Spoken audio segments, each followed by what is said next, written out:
ఏంటి నిజంగా ఏలియన్స్ ఉన్నాయా? గైస్, రీసెంట్ గా సైంటిస్టులు K2-18b అనే గ్రహం మీద జీవం ఉన్నట్లు తెలిసింది. ఈ గ్రహం మన భూమి నుంచి 124 లైట్ ఇయర్స్ దూరంలో ఉంది. మొదటిసారి 2015లో దీన్ని నాసా వాళ్ళు కాప్లర్ టెలిస్కోప్ తో కనిపెట్టింది. తర్వాత 2019లో దీన్ని అట్మాస్ఫియర్ లో నీళ్లు ఉన్నాయని తెలిసింది. దాన్ని హబుల్ టెలిస్కోప్ తో చూశారు. అలాగే ఈ సైంటిస్టులకి ఈ గ్రహంలో dimethyl sulphate and dimethyl disulphate అనే రసాయనం ఉందని తెలిసింది. వాళ్ళు దాన్ని ఈ ప్రపంచంలో ఖరీదైన జేమ్స్ వెబ్ టెలిస్కోప్ తో కనుక్కున్నారు. ఈ రసాయనం అనేది ఎక్కడ ఉంటాయో తెలుసా?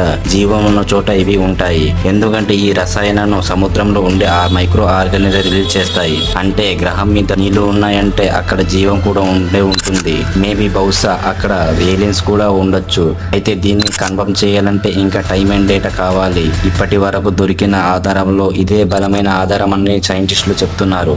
ఈ రీసెర్చ్ ను నిక్కు మధుసూదన్ అనే భారతీయుడు లీడ్ చేస్తున్నారు. ఆయన క్యాంబ్రిడ్జ్ యూనివర్సిటీలో ప్రొఫెసర్.